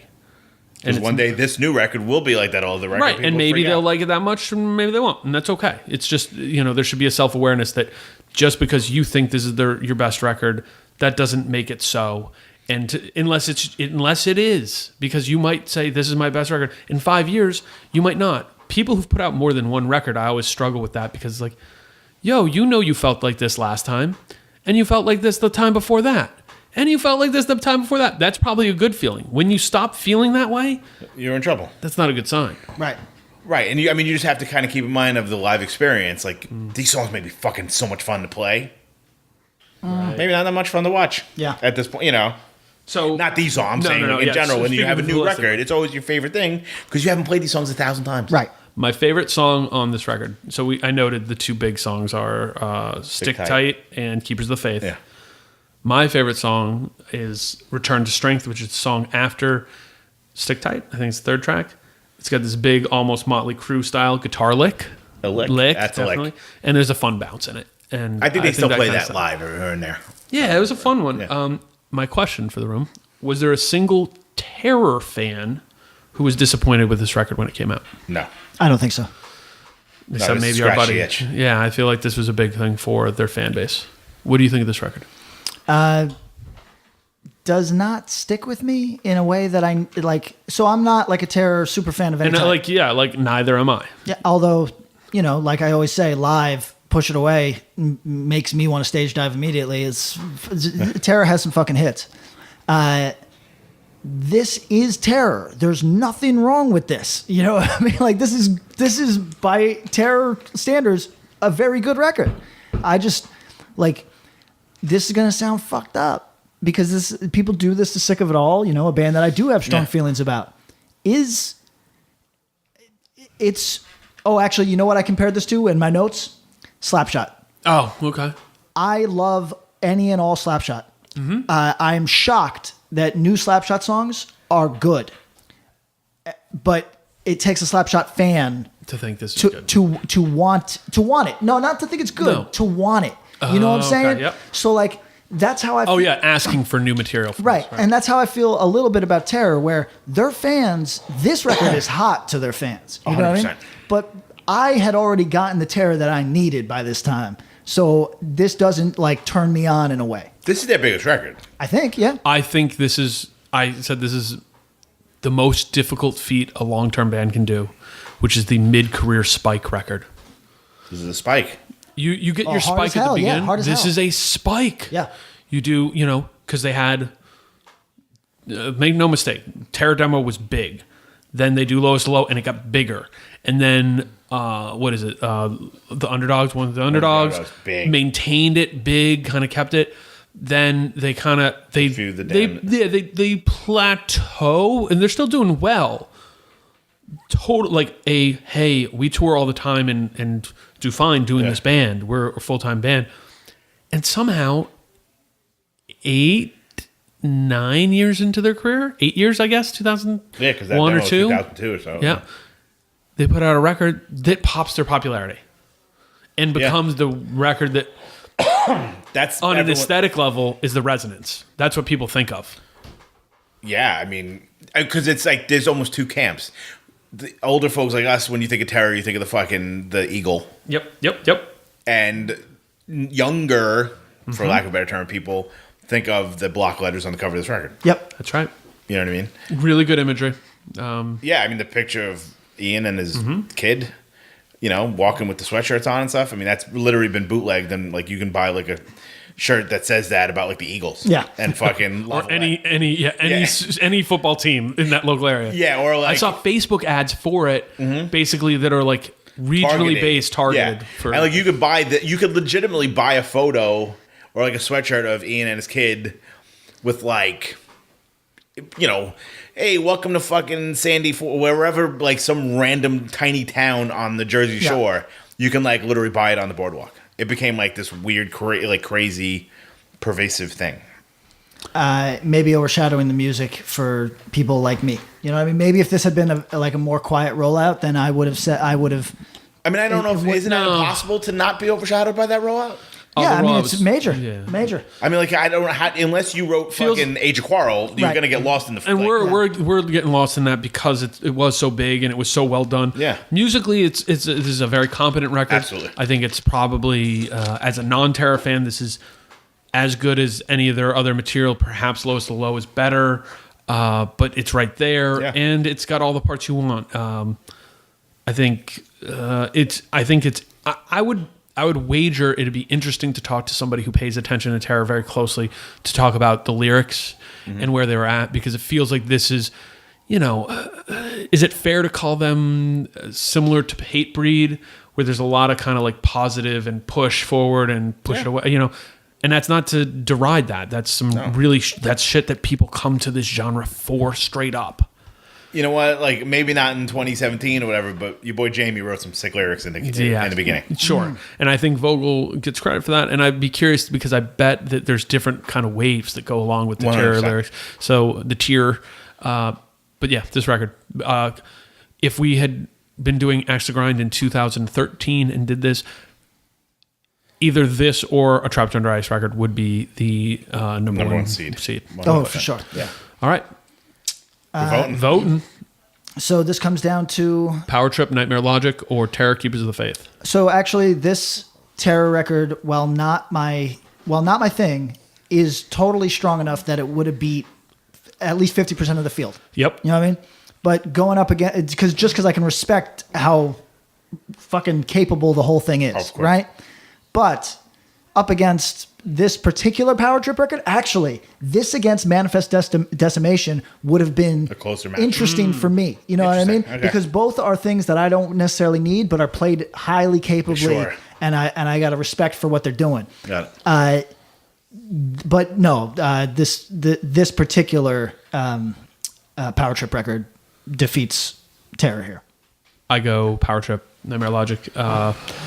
This is an odd one because of the way the votes went. I feel like the Terror record didn't get a ton of votes because it was released in 2010. It was recency bias and 100%. Yeah. Unfortunately, it got seated up against a record that I think will be a record I personally still listen to in 10 years. So, When we all become Hessians. Yes. yes. I mean, I gotta go Power Trip. I feel like that record's a movement, Okay. and I think it's it's a game changer. And like you said, like if Keepers of the Faith was against a lot of the other rest of the field, it would probably win. But it just happened to be put up against UNLV 1991, and it's kind of tough. It's a good team. It's true. Anderson Cooper. No, I forget. Anderson Cooper? Anderson, no, It's not it's, Anderson Cooper. it's Anderson Hunt. Anderson Hunt. Greg Anthony. Stacey Augman. Larry Johnson. Whew, what a team. You like when we get in our bag about college sports. Who's It's the like I'm tallest- talking who's to the my center? fucking dad, so I like it.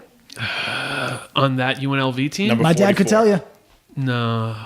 All I can think of when I think of 44 is Derek Coleman, but that's not him. No. Orangeman. So that was Fourth bracket? Fourth part of round one. So we're cruising along. Hope you guys are having fun. Continue to comment. Continue to share this. Please pass it along because that's been fun. I hope you guys have been enjoying all the coverage on it and the way we've split it up so that you're not getting hit with it every week. Because I'll tell you, it's a lot of work. it can be a lot. Listen to these records too, and it's nice to air it out. But I hope people are finding things. I have. Yeah, I know. absolutely. Yeah. I love the why. Bob is very much like, don't just vote. Yeah. Give us the why. Why and I the see a lot replies. of those. Super impressive. I like it. Some of the whys have also been very thoughtful and thought-filled, I should and say. impressive. Yeah. Impressive. Yeah. And, I know that we say this 4 times an episode, but those of you that are taking the time to think about each record, we appreciate you. That's what you're supposed to be doing here. 100%. And I That's think, the whole point. And the bands who I've seen responding so far have really gotten it too. Yeah. They get that we're talking about it. We're hopefully exposing people, and they're seeing it. Oh God, nothing better than having a record that you did however long ago be something that people Talking vibe about on. in 2019. Yeah. That's Can you fucking feel bullshit. that, Patrick? Do you ever catch those feelings? Or no, you don't give a shit. Yeah, you don't have feelings. I got hella feelings, We man. make him like he's Data, but he's really lore. I'm really Conan. I'm just intuition. I'm a pure Pisces, my dude. Thank you for Thanks, joining get us. me out of here. This has been Axe to Grind. Sagittarius forever. Virgo.